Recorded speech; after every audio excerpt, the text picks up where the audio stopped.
Welcome to Owning the Goal. I'm your host, Brian McFarland, and we're eager to dive right into today's exciting episodes.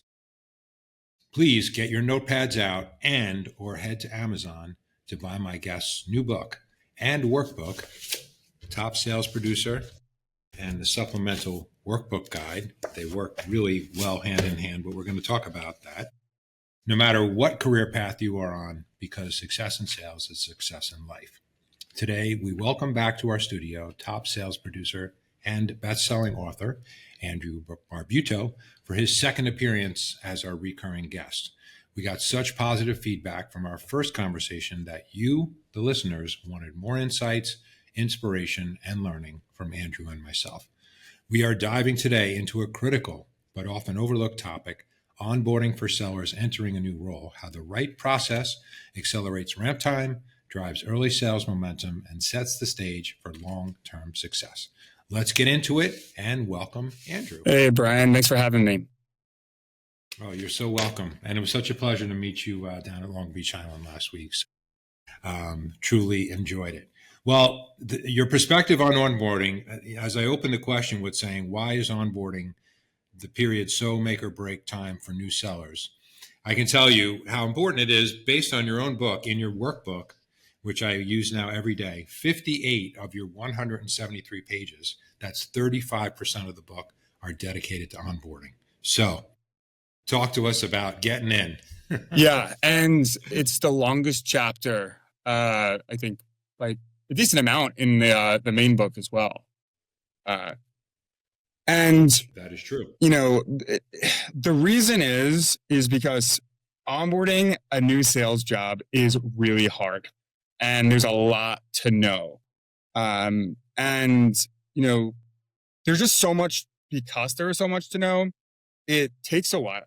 And so there's a lot of content to cover. That's the reason why it's such a big part of both the book and the workbook.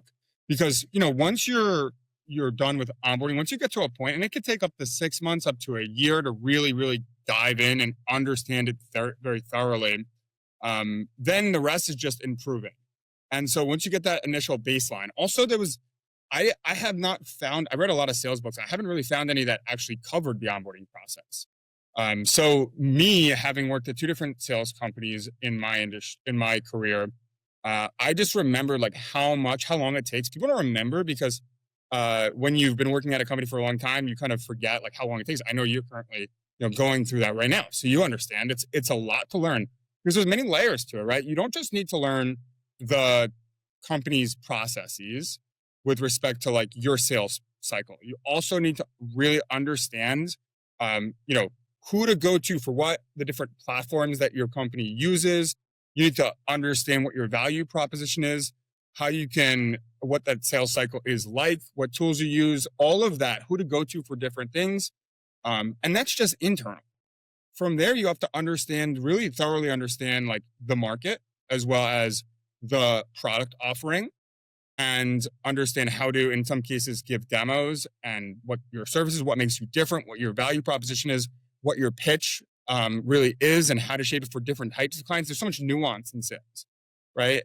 For the different types of people that we run into. So in order to really excel, you need to have understanding like the back of your hand. And that takes some time. And my book aims to structure it in step-by-step process of all of the different things that you need to hit on, everything from learning your CRM to learning who's who, to learning how to deal with your support team.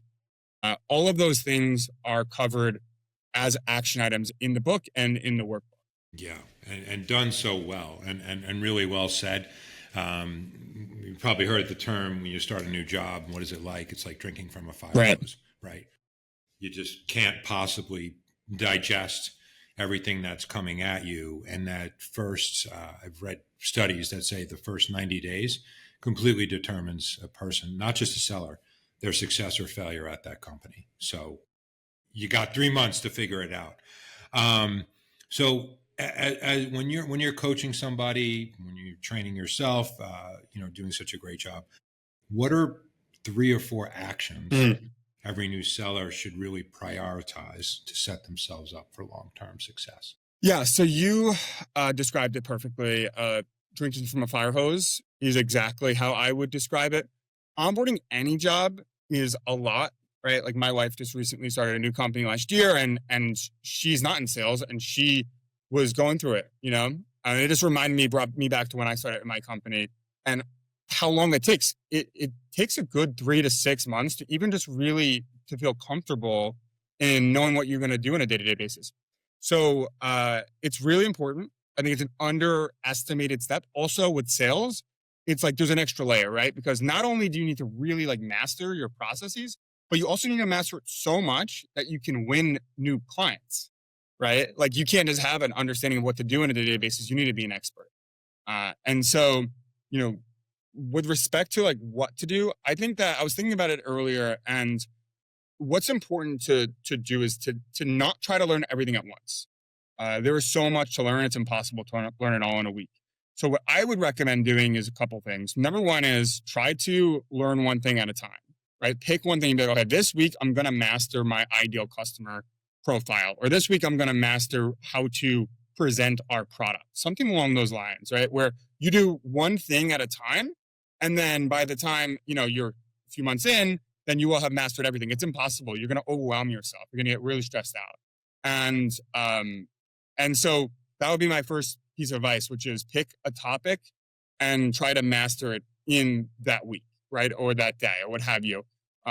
Also, keeping to-do lists can be helpful because there's so much you need to do when you first started a new company, right? Everything from HR to meeting with different people. It's good to keep to-do lists so that way you can stay organized and you don't feel too overwhelmed, right?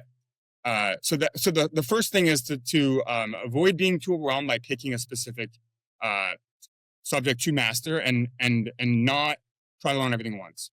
The second thing to do is I think the best practice is to meet with different teams. So I look at it probably in 4 different categories. Number one is meet with your sales manager, whoever your sales manager, whoever you're reporting to, as well as other salespeople on your team and broader in the company. And come with interview questions to, come prepared. You need to, and I include certain questions that are important to ask, but things like, how long should I expect it to take me to close my first deal? What does our typical sales cycle look like? Who are the most important people for me to know internally? What are some of the best practices that have worked for you? When I first started at my company, that was one of the things I did, where I would come with a list of questions that I can make the best use of our time. So that's one category. These other people you want to meet with are like whoever your support team is. It's important that you have a good understanding. One of the biggest challenges that I ran into in the past when I first started a company is not knowing how to work with people, not knowing the working style, and not knowing the split between existing clients and new business. If you have any existing clients when you come into a new company, that can be sometimes, it could create tension if you're not sure who should be doing what, right? So really understanding what are their preferred working styles with your support team. So that's category 2. The third category would be any cross-functional teams. I think this is an underrated thing, but when you join a new company, people don't realize you're going to work with a lot of different people as a salesperson, everyone from contracts to analytics to different categories. So getting a list of contacts of who to go to for what is one thing, and really important, will save you a lot of time. So you're not running around when you're learning on the job. You know where to go to for what. The other thing is you want to establish relationships with people that you're going to be working with in different groups, right? People that are in legal, people that, you might deal with in contracts or what have you. It's better to know them personally because you're not likely going to be dealing with them on a daily basis, but you don't want the first interaction you have with them to be when you need them. So that's the third group, which is cross-functional teams. And then the last one is specialists. So whether that means product specialists, whether that means different service categories that are a part of your service, your solution, right? Whether you're working in software or services or what have you, it's important that you meet with them. But I think that you want to have a different conversation with them. To give you an example, right? If you're selling software, you may have a solutions engineer who is responsible for giving demos. You may have a product team who's responsible for actually upgrading your products. You want to come to them with questions about what is different about our product that's going to differentiate ourselves from all of the other solutions that are in the space.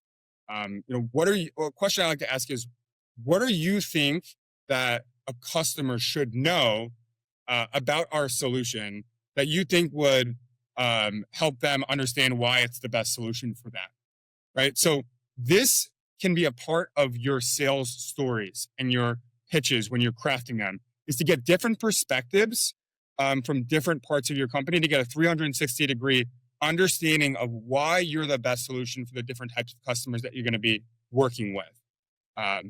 So I know that was a lot, but that would be my second recommendation, which is to meet with all of the different people that you're possibly going to be working with, make sure that you know exactly where to go to for what. And then I'll just, without running on too much long, because I know we want to cover, is when you do meet with different sales folks, pick their brain on what they feel has made them successful.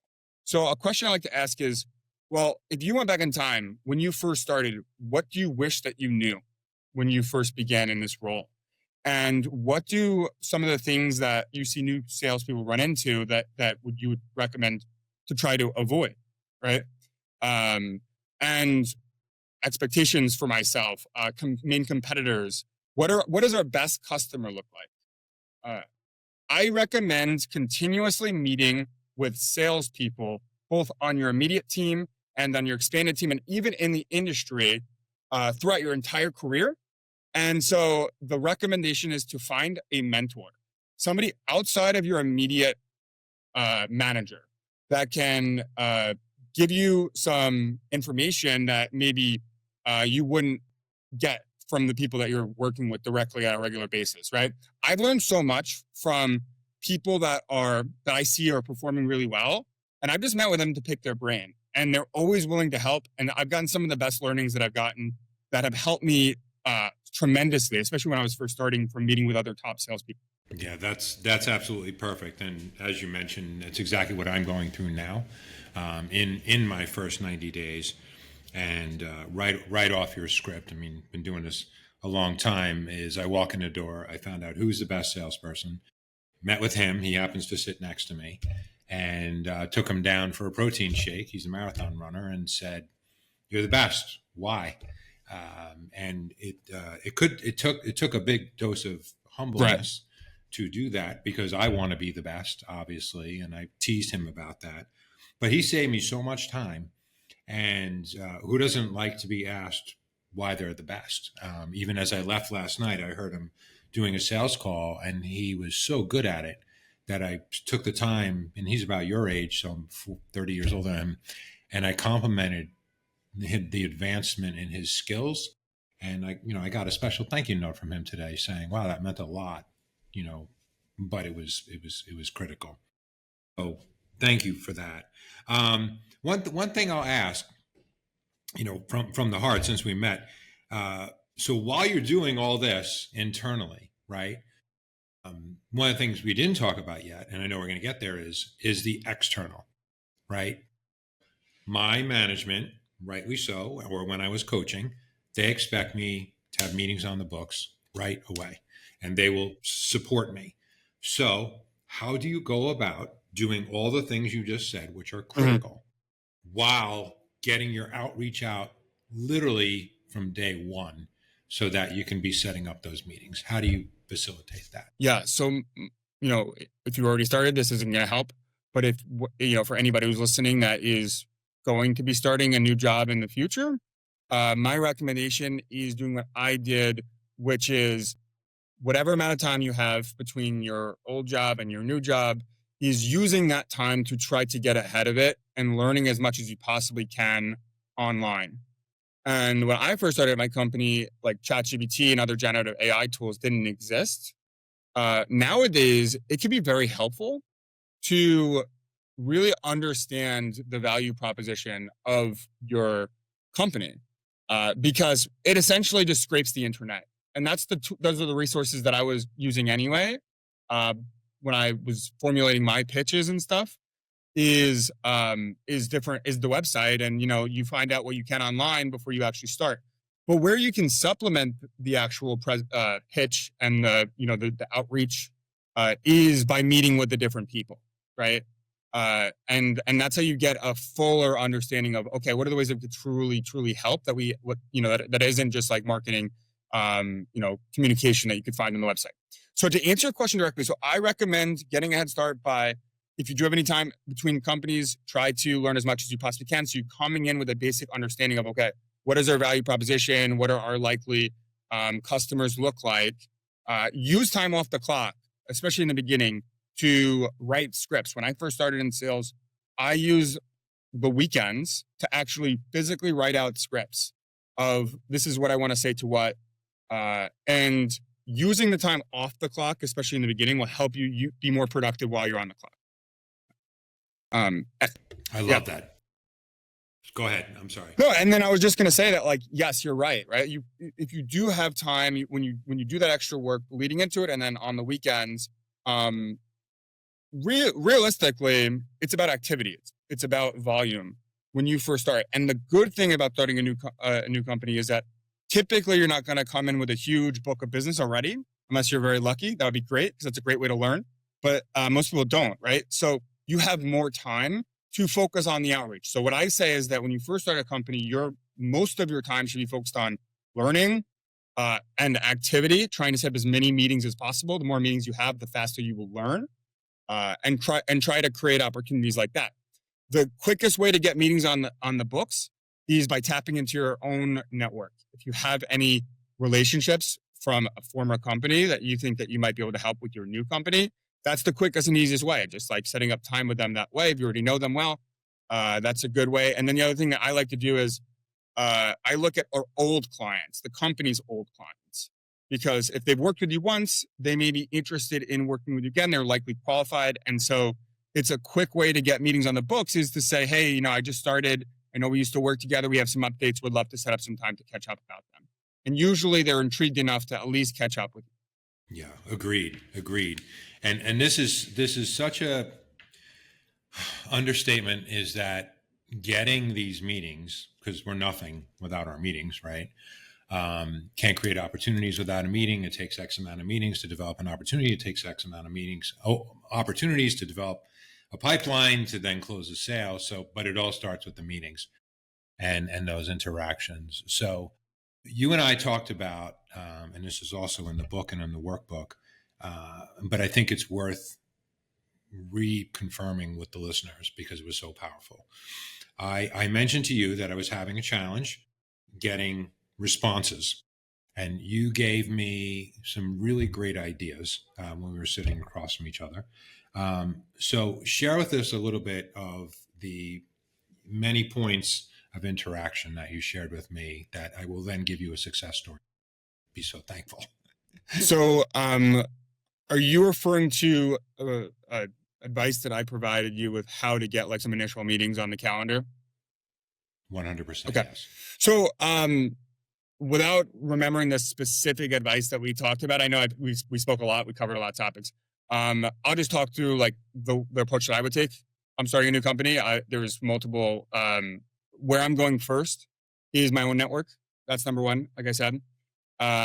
Number two is I'm looking at old clients and people that used to work with my own company that I joined, and I'm trying to set up meetings that way.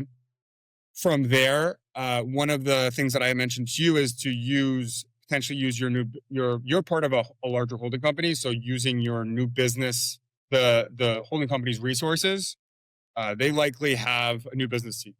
And so you could team up with them to try to potentially find some common opportunities that you could work together on. So that's another example of what you can do to get creative. Was there more that you were thinking that I didn't mention? No, that was great. Tactically, you helped with this because it's also in your book. Well, in your book, I was just saying to a friend today, the things I was coaching, and this shows you how sales is evolving, right? And training, you did the opposite. And I'm not afraid to say this because I've coached sales teams. I was of the mindset that I never send people communication early in the morning or late on Friday afternoon. Okay, yeah, okay. In your book, you said the opposite.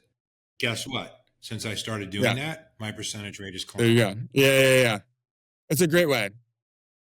That's a great way. I coached against sending a connect request on LinkedIn before I sent a message or got a connection. Guess what? I sent out 168 connects this week and I got a 30% acceptance. There you go. Yeah. That's thanks to you. Right. Yeah. I've found that the best times to connect with somebody are the times when other people aren't reaching out. And those are, before holidays, right? Like no one's working on a Friday afternoon. Like, if you want to put in the work, that's the time to break through the noise. Friday afternoons in general, especially in the summer, tend to be slower, right? So that's when your prospect has more time to evaluate new solutions. In the middle of the week, like it's like 11:30 on a Tuesday, they're busy. They have you'll be lucky if they even see your email, let alone read it and set up time with you, unless they are in market. So I found that, the afternoons, Friday afternoons are a great time to reach people early in the morning so that you're the first person in their inbox, especially if it's like an executive who tends to start their day early. That is a great way to break through the noise. It's all about volume. It's all about volume. And I love your idea that you just mentioned about working in the off hours, because what we can also, do, master the obvious, is you could work at night or on weekends and schedule your communication to go out at other times. That's how you get ahead. Right. You're not going to, that's how you get ahead, and you focus the time. I think it's so valuable to the listeners to know that do the things you can do off time, because you can only meet with stakeholders internally when you're actually at work. Exactly. Yeah. There's so many things you could do off the clock, right? You mentioned it, prospecting. There's you could schedule your prospecting. You could do your prospecting research. That includes looking at old clients, stuff like that. You can do all of that off the clock. You can perfect your pitch. So all of the information that you gather during the week by meeting with different stakeholders at the beginning, you can use that to formulate what your pitch is going to be. You can create decks in the off hours, right? You can create prospecting sequences. So there's a lot that you can do. And if you want to get ahead, because the reality is, Brian, that the sales window that you get, it's not quite as short as it feels like, right? Where it's like, you need to start performing right away, but it is short, right? So the average tenure is only 18 months, but it could take somebody 2 to 3 years to reach their full potential. And I think a large part of that is the fact that, a lot of people don't get the training that they need when they first join a company. And it takes time to onboard. It's a very long process. Like I said, you have to speak fluently. That takes time. And so anything you can do to get ahead will put you in a position to not be one of those people that only lasts 18 months at a company. 100% agreed. And so helpful. We talked a little bit about some mistakes that people make. So what are the common mistakes that you see new sellers make during onboarding? And besides really working with your workbook and your book, how can they avoid those mistakes? Sure. So I think that one of the mistakes that people will make, new salespeople will make, is we have been talking about formulating a pitch, and I'm personally a firm believer of writing scripts, especially in the beginning, because, it's important that you are consistent with your value proposition, and, you're not going to be fluent on it right away when you first started a company. So it does help to put in the legwork ahead of time in order to make sure that you don't have to be spending too much time thinking about it during the presentation. Now, one of the mistakes that some people make, that a lot of especially new sellers make, is think that is the sales part of the meeting, is the pitch, when in reality, they need a thorough understanding of the ideal customer. And they need to know exactly what to be looking for that is further than just basic information anybody can find online, revenue, size of company. They need to know how to actually describe what that looks like in terms of their tech stack, right? What sort of competitors does it help that they're working with, or does it hurt that they're working with? How does our solution or services, when do I know that this is somebody that's really a qualified prospect and somebody that maybe is likely never going to work with you? That takes time to really get an understanding. It takes a lot of meetings to really, and a lot of opportunities to know, okay, what should I look for? But you can get ahead of it. And the way that you get ahead of it is by asking other salespeople that are more experienced than you, that have had success doing what you want to do. And so the sales part of it is the questions to qualify the prospect. And then the reason you're writing a script is that you can focus on what the prospect is saying in the meeting and understand what are their needs, how can we help them. And then once you've determined, okay, this is what their needs are, then you can then present your solution, and you've already known exactly what you want to say for that specific need. And then the other thing that I'll just mention is that when you first start in sales job, you don't have your own experience, right? You can't reference stories. Stories are a huge part of the sales process, right? And so the way you get your own stories is, I think, two things you could do to get ahead of that. One is talk about your own experience.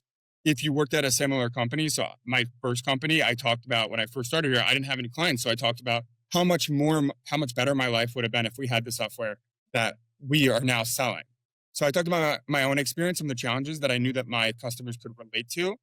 The other thing I did was to meet with I inherited a small book of business with a few clients, and I interviewed them on, hey, why, tell me like why you chose to work with us.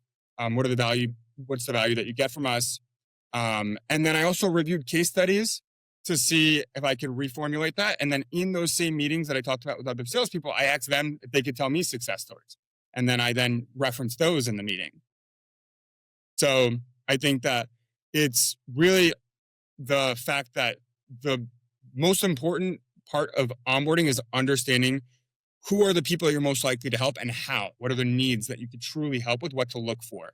And a lot of times they're just focusing on our value proposition and getting the right words right in terms of our pitch, when really they need to be focusing on who are the people that we can likely help and what you would be looking for to determine how we can help those people. The pitch is just so that you have the words. You could free up your mind when you're in a meeting to really listen when your prospect is speaking. Yeah, that's just fantastic. I really love that. And there's just not enough hours in a day to talk to you to get the information. But I know as a listener, I can tell you as a consumer of Andrew's book and following along the path, it has helped me tremendously and accelerated my onboarding process since the beginning.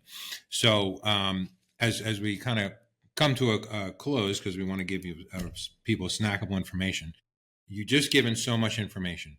I guess one area I would love to know from you, learning tremendous amount, is how are you managing your time besides the obvious things of like saying working off time and whatnot, so that you can get through all these things, in a concise way.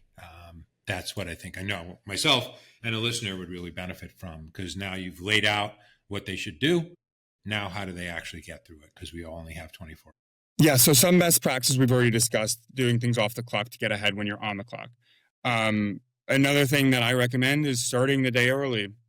So starting an hour or two before, get ahead of any work and get some of those emails out, right? But I think that when it comes to time management, because you're right, there's so much that we're responsible for. What's important to remember is that our core responsibility as a salesperson is to help our customers and find more customers to help. So what I want to do is, that's my priority, which is I want to spend the majority of my time, generally speaking, but again, as you get more clients, you have less time to do it. So when you first started a company, like, your focus should be on outreach activity, setting up as many meetings as possible. The more meetings you have, the better you'll get, the more opportunities you'll create. And the good news is that it's more important that you're speaking to the right people when it comes to the success of your opportunities than anything that you say or do. So it's a matter of prioritizing any what is called revenue generating activities. So I spend the majority of my time reaching out, activity, new business focused. And then once you get more clients, you can obviously spend more time with those clients. But it's about prioritizing anything that's going to lead to revenue, and also focusing on those most realistic opportunities. So the people that are most engaged, the people that you can most likely help, and the people that have the revenue in order to move the needle. So it's about prioritizing it based on that. And then I already talked about, I literally make a to-do list every single day, and I start my day with whatever's the most important task for that day. So I can hit it right at the top when my brain is fresh. And then as I go throughout the day, rather than letting all these things bog me down, because I would used to do that where it's like, oh, something comes up, I get a message, I want to hit on it right away. In order to free up my time to actually dedicate it to prospecting is I will write it down in my to-do list. And then I will not do it right away. I'll keep doing what I'm doing to make sure that I'm completely focused on that task. Because when you do let yourself get too distracted and when you're focusing on multiple tasks at a time, you're not going to be as effective at any of them. And then you end up prioritizing what is the most time sensitive, right?